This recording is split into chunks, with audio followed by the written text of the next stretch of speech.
I have the great pleasure today to introduce an extraordinary panel who we get to spend time with.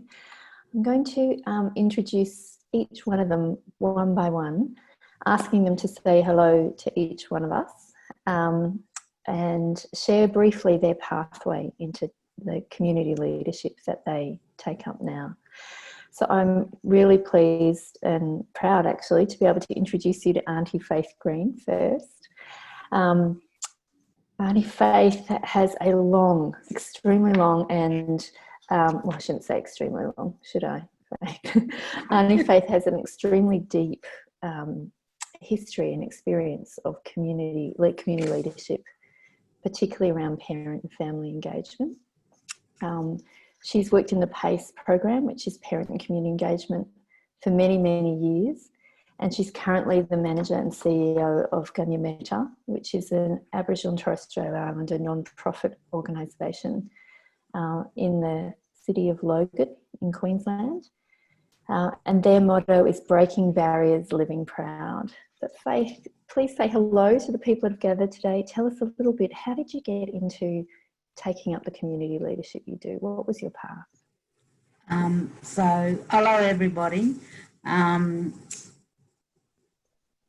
can you just repeat that question again? My mind just went blank, sorry. Sure, no problem at all. How did you get into the community leadership that you do now? What was your pathway?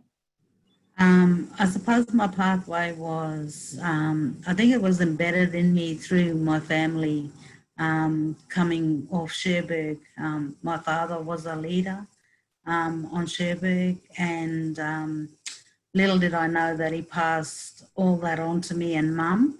And so it was when we moved into Logan, me and my husband, we started with youth work and did the youth work there with the kids, did a lot of family holiday programs as well. And I think that's where we started, and it just grew and grew, Kerry, and it helped me grow as a leader myself without me even knowing that I was actually a leader, be in that community. Yeah.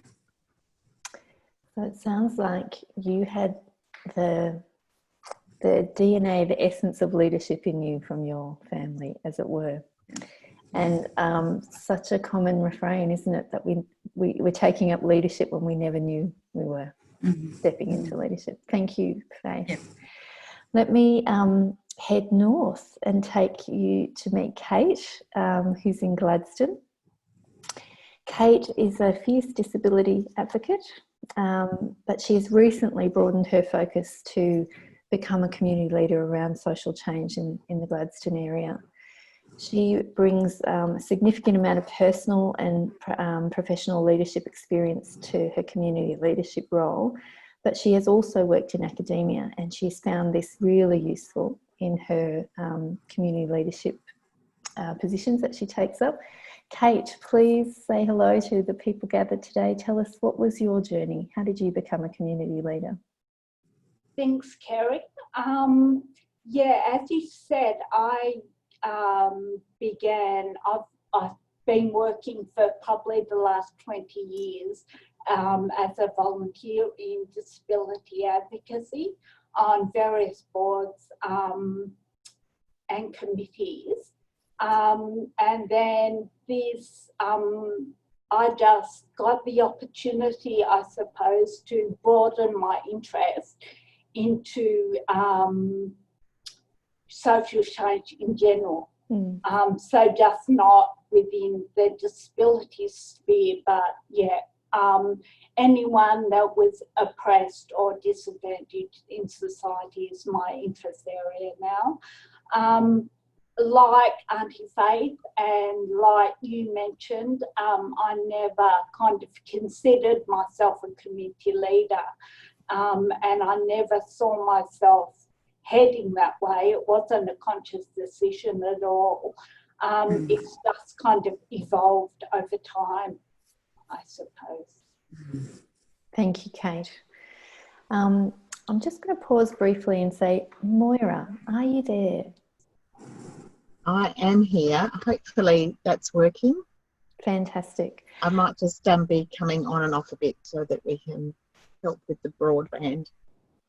So in the spirit of a conversation about community leadership, Moira is joining us from a library, a community asset, which is why we have some broadband challenges, as there's lots of users there today. But Moira is joining us because she has an extraordinary breadth of experience.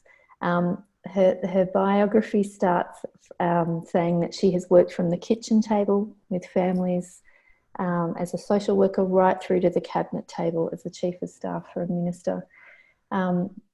She has taken up many roles around enabling citizen leadership. She has a particular interest around women and closing the gender investment gap. And she has founded a number of self-organising communities around women's leadership and women founders of social change organisations. And she's currently an elder in residence to SheEO, a women's leadership group, as well as advising the South Australian Government around entrepreneurship. So huge breadth of experience. So Moira joins us as a citizen leader herself, but also someone who has taken up roles to enable other community members to take up leadership. So Moira, please say hello to our audience today and share briefly, how did you get into the work of citizen and community leadership? Hi everyone, thank you for that lovely warm welcome, Kerry. And it's a great question. I mean, I can't remember a time not doing stuff. And I'm sure that's probably true for Kate and Faith as well, and for many citizens generally. But if I had to give a moment, I think it was when I joined the Brownies when I was 6. And there was a very strong flavour in that paramilitary group we now know as the Baden Powell movement. But it was all about really serving others. And if you had something, how you would share it with other people. And I became a sixer when I was about 7 or 8, and so had those opportunities to learn how to help other people get to where they want to get to, and also, work together towards something that we could all do collectively. So I think just a bit like Faith, I can't remember a time not doing stuff like this. And look who's here. Very exciting to have Vivian as well. Sorry guys, I was having a little bit of trouble. That's just I'm not IT savvy, so I was just got a bit confused, yeah. It's fabulous having you and seeing your face, so hello. Hi. Thank you, Vivian, for joining us. It's great to see you. Let me just bring you in. We've got, we think about 120 people registered, quite a number of them online right now. And people have come onto the chat room, and if you're joining, please put your name and the country that you're coming from. And Auntie Faith is from Logan City. Kate Duffy is from Gladstone community. And Moira is actually on Kaurna country over in Adelaide. I've asked each one of them, Viv, to say hello, to introduce themselves to the audience listening, and to briefly share how you came into community leadership. But while you're gathering your thoughts on that, let me share with the audience a little bit about Vivian. Viv is currently the backbone lead in Bourke, the Marinuka Project for Change in Bourke. I've known Viv a number of years, so I can say Vivian makes anything she put her mind to better. So she used to run a business as the most incredible chef, creating amazing food for community, and has worked in Bourke also in health, working in the chemist, and is incredibly sought after skill set in Bourke, but has committed her skills, her considerable skills, to community change. So Vivian, tell us a little bit, how did you get into this? Why do you choose to put your skills into community leadership? I think, to be honest, I didn't choose it. I think I just fell into it. I didn't see myself as a leader within the community. It just fell into place and came a little bit naturally, if I could say it like that. Yes. Oh. Fantastic. So there's a bit of a thread already emerging from just in the way you've each introduced yourselves about leadership came to you. You didn't go seeking it. So before we get into conversations about the collaborations you're part of in your communities, interested in what do you, in your own words, what's unique that community leaders bring to change processes, that leaders that work in other parts, important and valued parts like research, like philanthropy, like service delivery and government, they all bring things, but community leaders bring something unique. What do you think, in your own words, they bring? Only Faith, would you like to go first? I suppose from my perspective, relationship and having that strong connection. That's what I think. Vivian, what do you see as the unique things that the community leaders you work with are bringing? I think it's the same as the relationship you have in the community, that you're open and that you're honest with community. You've got trust, and they come to you because they know that you will follow through with what you're telling them and report back. Yeah. Kate, would you share anything different to what Faith and Vivian? No, I would totally agree with both Faith and Vivian, but I would add that maybe working community leadership, you bring a experience that's 24/7, that you're living every day, and you're part of the community every minute of every day. Whereas other leaders might be very passionate and involved, but that is not their sole thing. There are other aspects to their life. Whereas we're always, regardless of where you are in the community, you're always part of the community. Not clocking off at 6 p.m. Yeah. And Moira, from the roles you've played, what do you see as the unique contribution of community leaders? Yeah, I agree with everything I've heard. And the thing I would add is that we never go away. So, it's our home, it's what's important to us, it's our family, our friends, our relationships. So, workers and investors and philanthropists, they go home. But we don't go home. We never leave who we are or our place, and we take it with us. So I think that is that unique contribution, is that we'll always be seeing it through those eyes. So each of you are playing significant roles in collaborative work, and the theme of this conversation is collaboration in changing times. And we know that times changed significantly across the end of 2019, 2020. But each one of you are living, working and taking up leadership in communities that have been driving change before the pandemic, before this year. So I just want to take you back to before COVID and just tell us a little bit about what was happening. What did collaboration look like? So we can get a sense of the before and after of collaboration before COVID versus after. Vivian, do you want to lead us off? What were the collaborative themes you were seeing in Burke?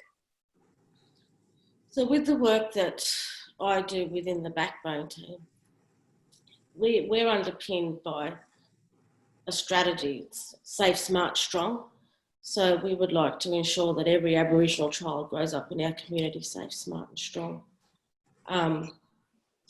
And what's unique about Burke, I can say, is that we've got a Burke Tribal Council, which is, in Burke, there's about 24 different clan groups or tribal groups that call Burke their home. So it's an opportunity for each clan group to sit at the table, to be a part of the conversation and be a part of what the solutions are best for our people, and speaking on behalf of their people as well. And within that, they're the ones that have set the goals from feedback from their mobs within the town. So a part of our role as Marinuka and within the Backbone team, we help facilitate and collaborate all of the service sector in town for them to come together to meet the goals, change their way of thinking to meet the goals that the Burke Tribal Council have set to support our people in the community. It's been going now since 2004, yeah. And at the start, when we started bringing everybody together, it was with great support from Kerry, Collaboration for Impact. And there were meetings held every 6 weeks at the start. There were stakeholders in the room that sat next to each other that didn't know what each other did, but they shared the same clients. So it was about opening up the communication for them as well. We've had to date 19 meetings to date, and the work and the strengthening in the partnership between services now and community, the meetings are set back to once every quarter. And we focus a lot on, which is the feedback from community to make real change. We call these meetings working groups. So we focus on 3 different areas around early childhood, 8 to 18-year-old, and the role of men in our community. So a lot of work that we do, there's all different goals that are set with shared outcomes and indicators that sit underneath those goals. So we do our best to bring everybody together to meet those outcomes. Let's stay with Burke just for a bit longer, Vivian, and thank you for that fantastic sort of description of a huge body of work over many years. But overlaid onto that collaborative depth, that platform, that those foundations that you were just describing, came a significant change with COVID. And I'm just interested, what are some of the, just take us at the beginning through some of the big shifts you've seen that the collaboration had to do in order to respond to COVID?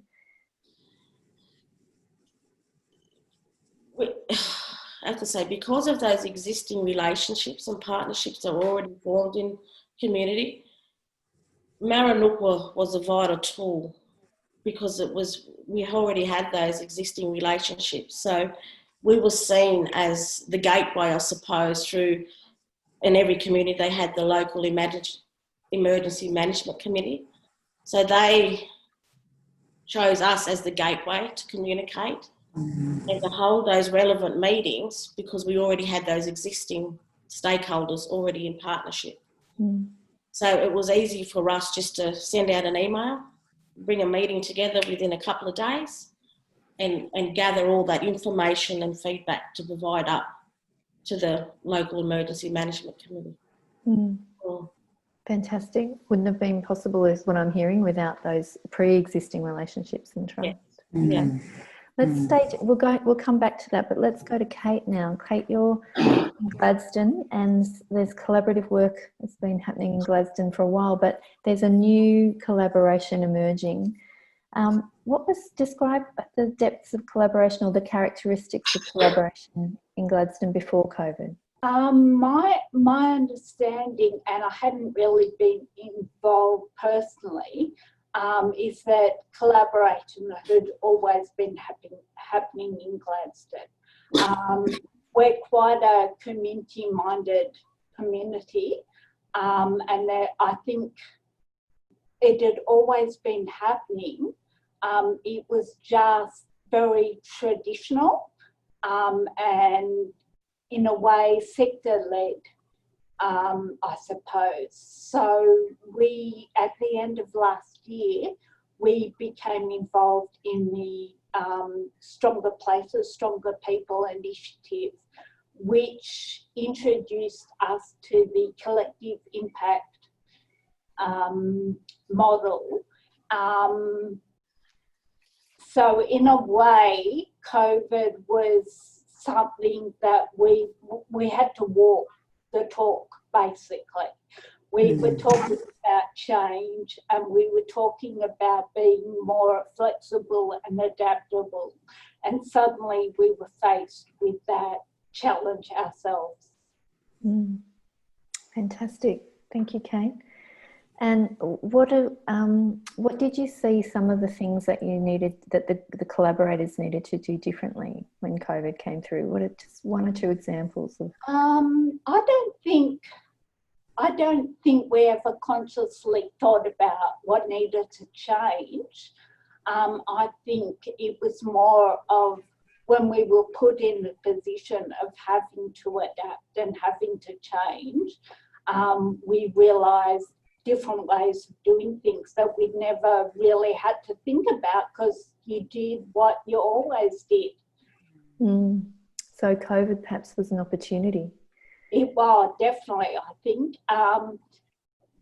There were certain, there were certain things that we had to adapt to, like Zoom. All our meetings suddenly went up to Zoom, which is a bit of a challenge for some people that weren't familiar with it.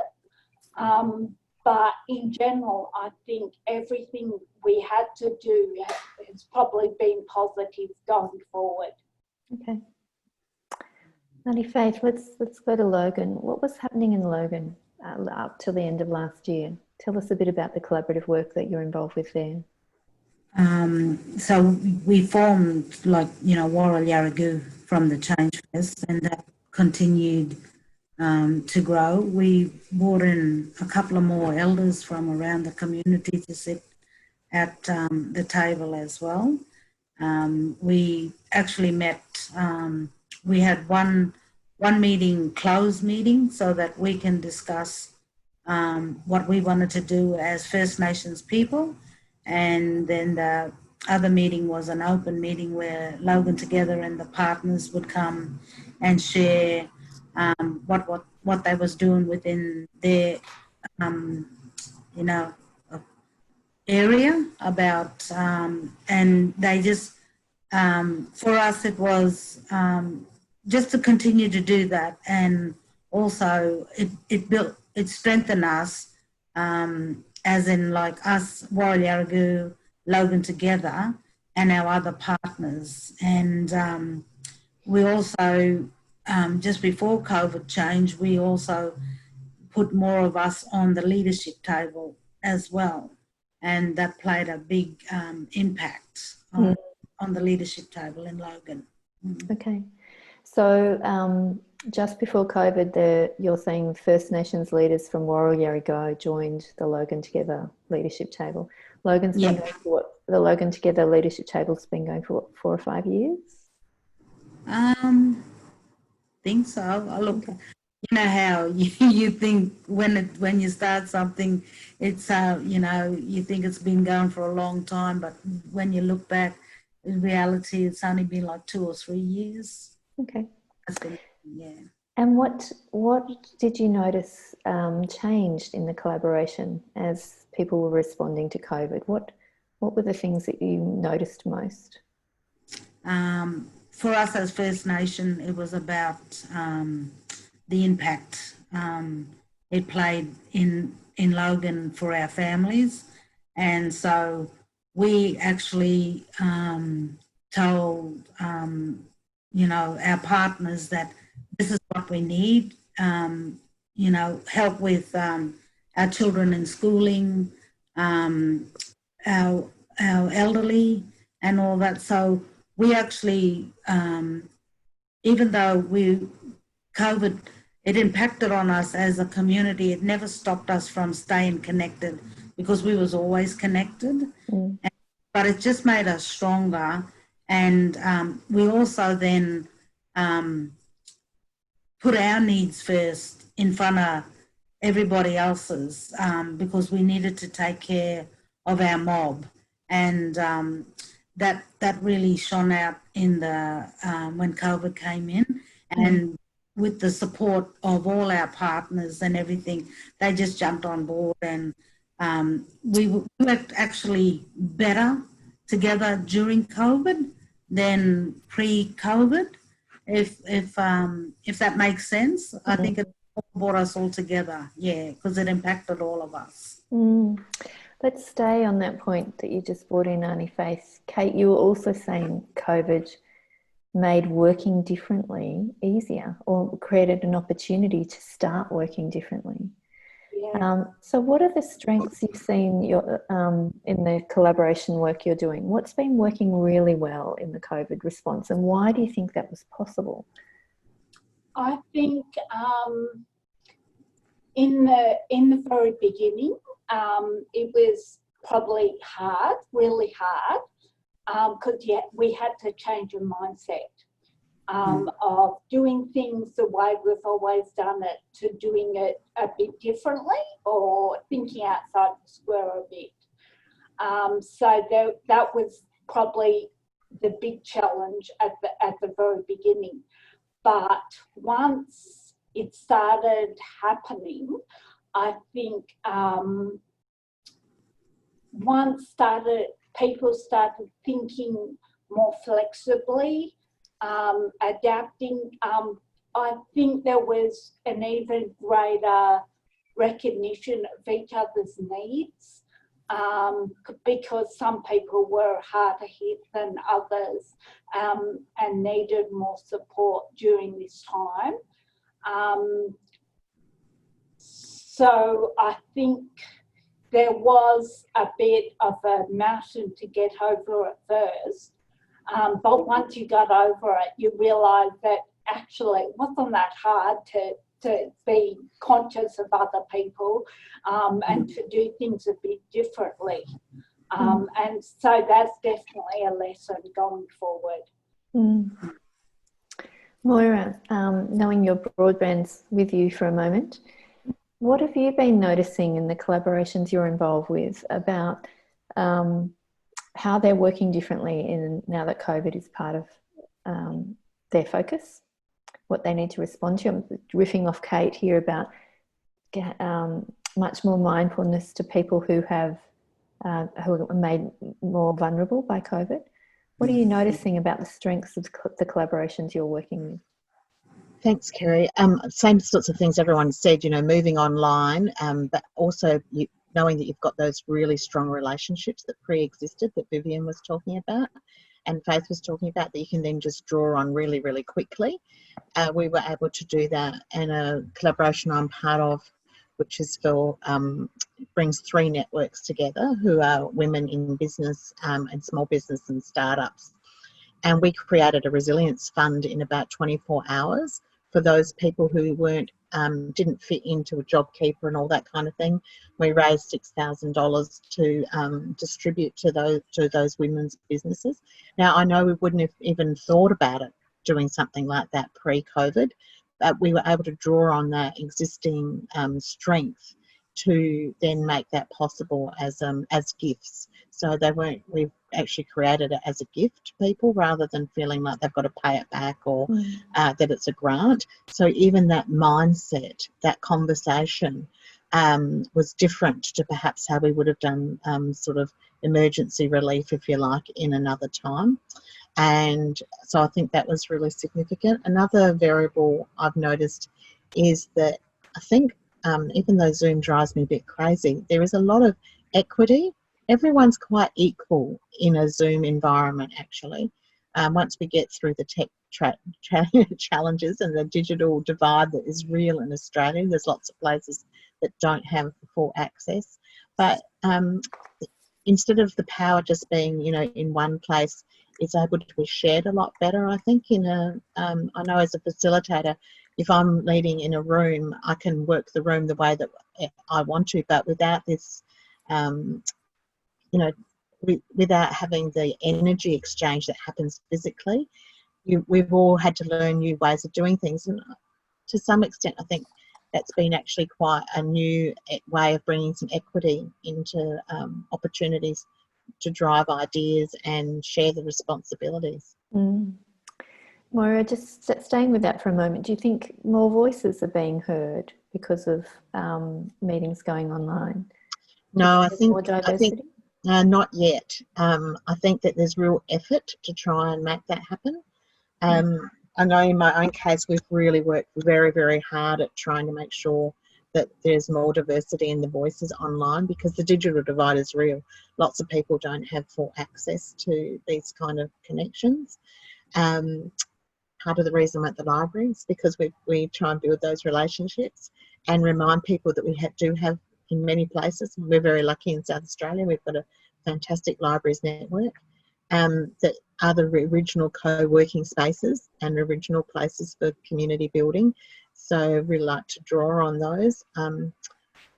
Yeah, so I think it is hard to make sure those voices, there's a lot of diversity there, particularly vulnerable older people, trying to find ways to make sure they can be full participants and be able to connect. And there are some fabulous resources to help that. But I am concerned that the who isn't being heard is very real in these COVID times as well. I can see Kate nodding her head, so she's probably... Yeah. Vivian, let's stay on this point. You previously spoke about the decision-making body in Burke is the Burke Tribal Council, and there's working groups and the backbone supporting them, but your work has also had to go largely online. What are some of the things that you've noticed around that have become challenging around maintaining collaboration and the momentum and progress of Marinuka through COVID? Yeah, so going online with the Zoom, it's had a bit of an opposite effect here in Burke, where we found that more people had found their voices, where sitting in a room they sat more quietly, but on Zoom they spoke up and get them to be quiet sometimes, which was a good thing because they had some really good information to share and things to put forward.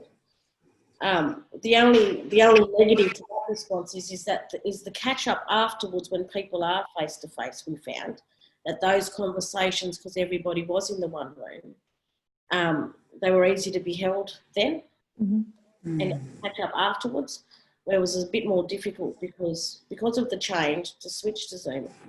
You found you had more meetings, and my head was very clouded at the start because I found that I was in more meetings, worried about the way you'd look on the screen and adjusting to everything. But yeah, I know with our Burke Tribal Council, a lot of them didn't have the technology or the internet service at home. So that was a real challenge as well, with trying to hold meetings around getting them to participate more. And just with the technology, a lot of them didn't have the up-to-date iPhones. They had the old phone, so you couldn't see anybody on it, connecting. And we know with a lot of Aboriginal people too, they like to have that face-to-face conversation, not over the phone. Yeah, they feel more connection that way. But through the collaboration with stakeholders, with their interaction, because of the policies that were put in place, it restricted a lot of services as well with having that face-to-face, which is totally understandable. But the ones that still had that bit of flexibility to still engage with community, they were really good at bringing that feedback from our elders and our mature audiences in the community that were still very vulnerable, that relied on a lot of the support from the services as well. And within those meetings, we could tailor a response to how we could still assist them in the time of need. So the natural networks of community were making sure that those voices flowed into the online meetings. So, yeah. So Catherine has a woman called Catherine Anderson has asked this question online, Vivian. So you've beautifully answered it without even knowing it was there. Faith, let's go to you with this. This COVID changed the way all of us work. People were worried about the strong voices that had been created. You spoke about First Nations people joining the Logan Together leadership table. Did those voices remain present and powerful through the COVID change? More so. Whereas we've now actually co-chair the leadership table as well. So there's 4 of us that, so Will and myself, we're the main co-chair people, but we've got Auntie Coral, who's my proxy, and Uncle Pete, who's the other proxy if we're not there. And so we've got that, whereas before we used to just sit in the audience, now we got our mob like sitting around the table, plus we also co-chairing as well. And it's impacted that we're doing like a lot of good stuff in Logan now because I think we've had to pull back and focus on what impacted us in COVID and what really mattered to us, because all the stuff we were doing before, it was, you know, coming in and rushing through and going out. It sort of slowed us down. It slowed our process down to actually, the way that we think and the way that we do things as First Nations people is we take it all in, we process it, we talk about it amongst ourselves and yarn about it and slow that process down. I think COVID has helped us in doing that. Even though we do the Zooms and whatever we need to do, it's actually slowed everything down in Logan to a sort of a steady pace where we're sort of on the same page, because and it's also brought us together as in like it's a different need. COVID is a different need, and it's taught us how to think differently and outside of the box and how we can deliver things differently. Like just hearing from all the other partners of what they're doing and everything has also helped us as First Nations people, you know. So from all of you, you're speaking about, in a way, COVID created some conditions for the ways of working that you were trying to establish to actually take place. So such concrete examples. You're co-leading the leadership table, the work is slowed to a shared pace, a pace that everyone is more comfortable with. You know, I think it's when we're talking about community leadership and the role of community members in change, in a way we are talking about power, and how does community power, grassroots power, partner and work with more formal power from service providers and government. I'm interested in any of your thoughts on how have you seen power change, the power dynamics change through the opportunity of COVID? Have you had conversations with powerful parts of the system or the formal parts of the system that you weren't able to have before? Have you seen things that were previously thought of too difficult to do? Have they become possible now? And if you have got examples about this, would like to unpack them a bit about, you know, it wouldn't have been just COVID that made that possible. There's other things at play. So any thoughts to share on this, you know, power is always moving. How have you seen it move through COVID in your community? I've got one example of how it's moved for us in Burke. So I mentioned earlier about the local emergency management committee. Usually that's a closed group with health, police, shire, the fireys. Since the COVID, we've actually now been invited to sit at that table around those discussions.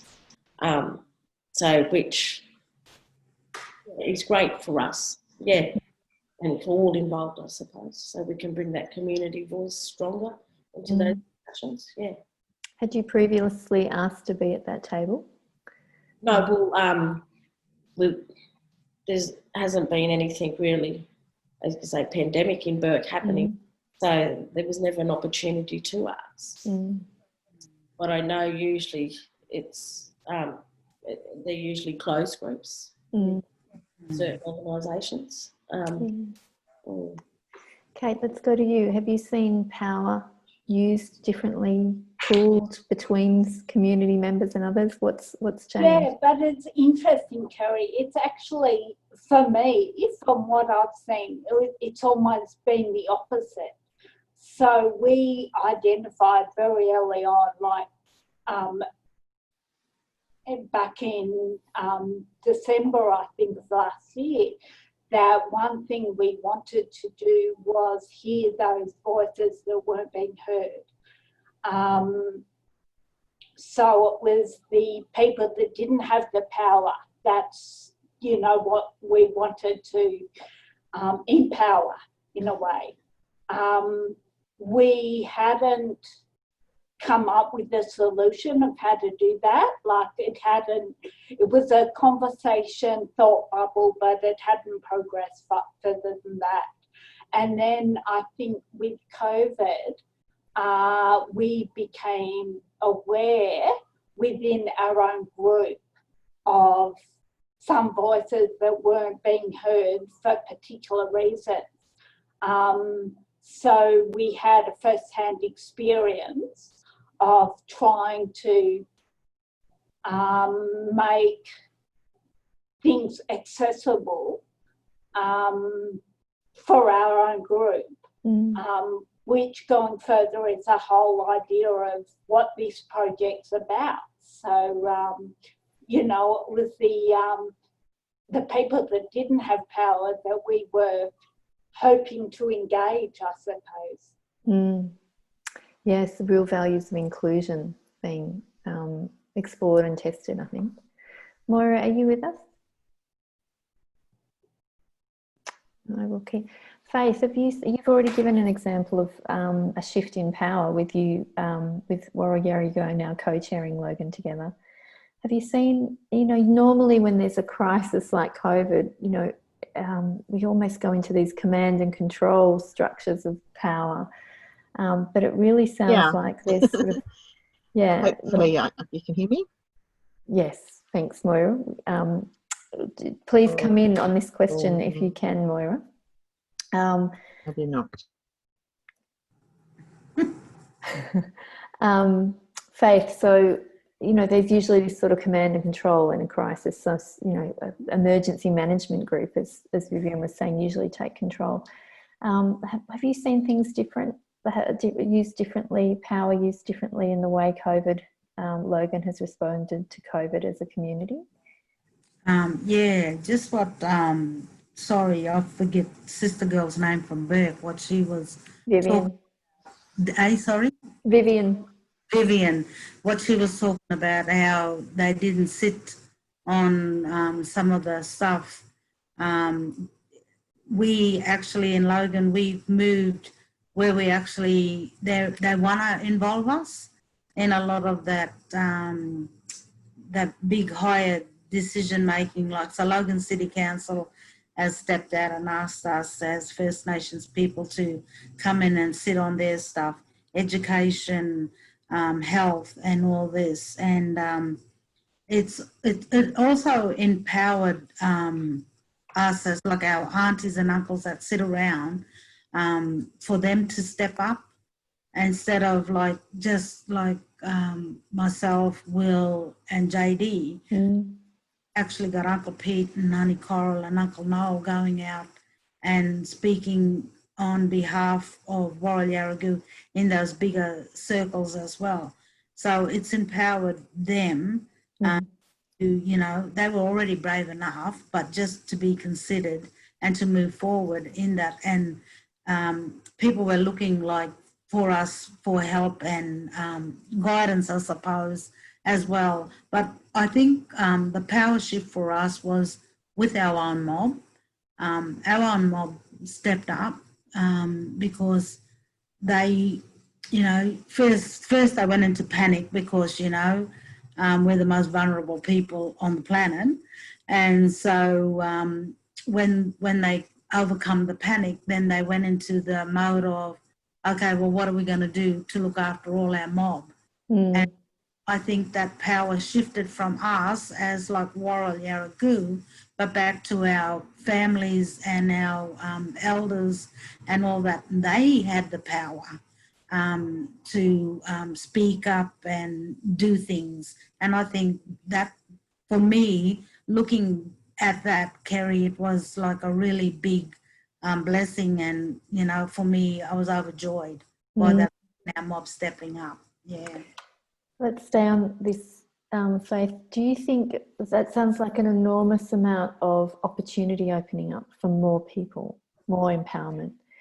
Do you think it's sustainable post either we move through COVID or it becomes a long pandemic? That sounds like a lot of ask and request towards First Nation people from many places. And also power, is the power shift you've seen, do you think it's sticky? Is it going to stay? Yeah, I think so. Like, you know, we're very resilient people, and I think that we've always had it. I think we just finally found our voice to speak up on it and had the courage. And I think with all our partners, they not allowed it to happen, but like respected it and respected us to have our voice there as well. And actually a lot of them draw on that. And I think it'll never change because, you know, our mob always say, you know, people come in, they go, funding come in and they go, but we're still here.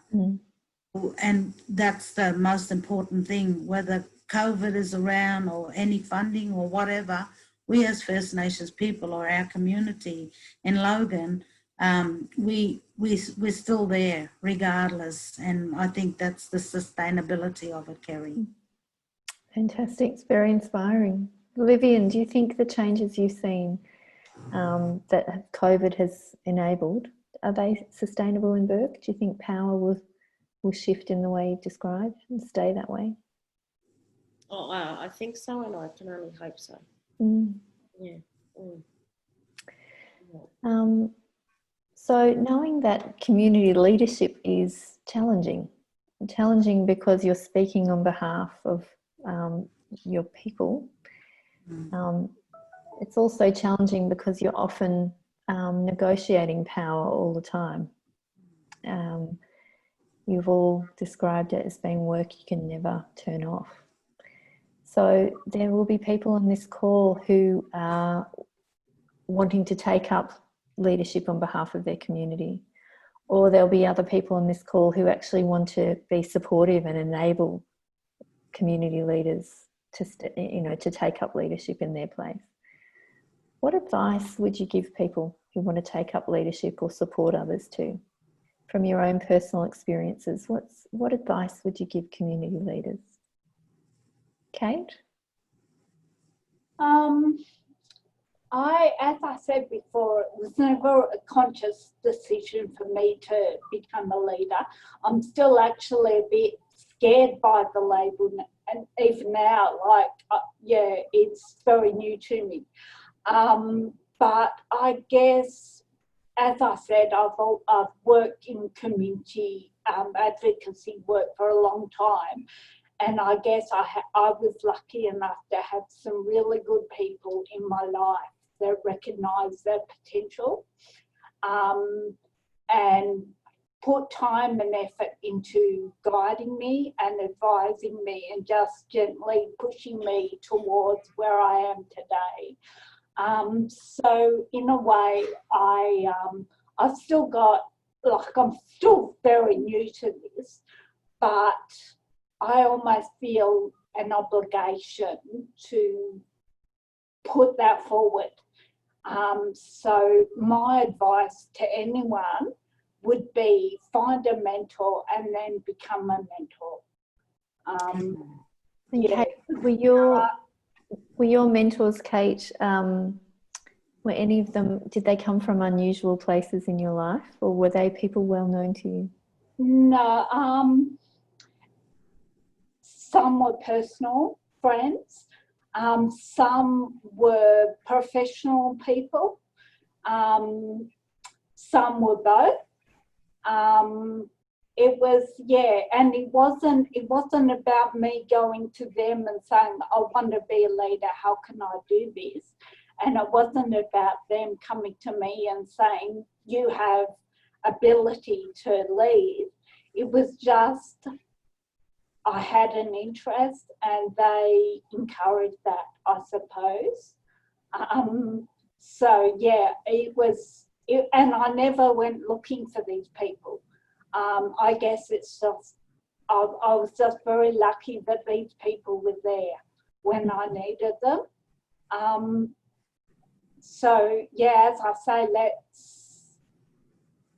let's just look for leadership everywhere, because it's not, a leader's not necessarily born. They might have capacity, born with capacity to be a leader, but it takes someone to recognise that fact. Beautifully said. Thank you. Moira, any advice you would give people on the line about taking up community leadership or helping others, enabling others to do so, being a mentor? Thanks, Kerry. I just want to add to what Kate said. She was open to the invitation and open to being noticed. So I think that really is part of it as well, that we have to kind of be ready to step in and accept the invitation.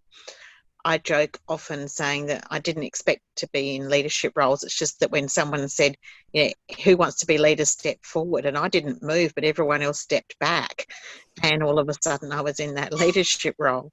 And so I think it's about being open to the invitation. And in terms of enabling others, just as Kate was saying, encouraging and noticing, and that not all leadership is from the front.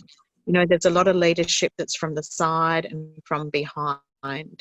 Either giving someone a push or walking alongside of them and acting in solidarity. And I think that we have a very strong kind of hero leader way of seeing things, but a lot of the leaders that have influenced me and have been quiet ones that have just, you know, walked steadily, held true to their values and principles, and you know, hung in there in the tough times. Vivian, I'm curious about your advice you would give others, and there is a particular question emerging in the chat, which is knowing that community leadership, we've used the term 24/7 earlier in this call. How do you look after yourself?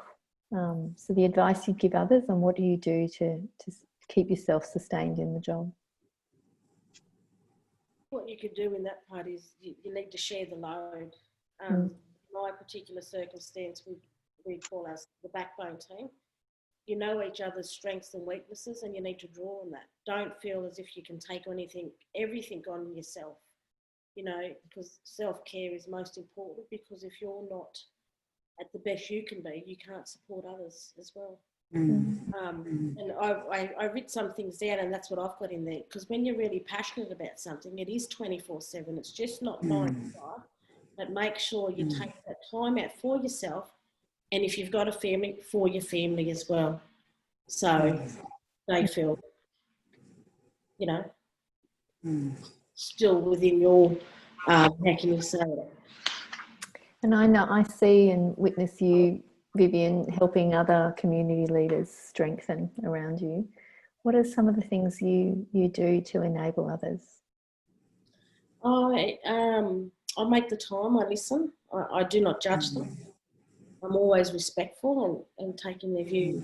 And it's funny, I think someone mentioned it earlier, there were people in the community that I went to for advice and acted as a mentor to me because I thought they were the leaders.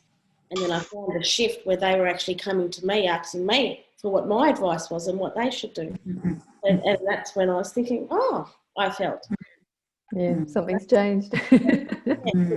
Yeah, it gives you that bit of confidence, and it makes you feel proud that you are doing the right thing.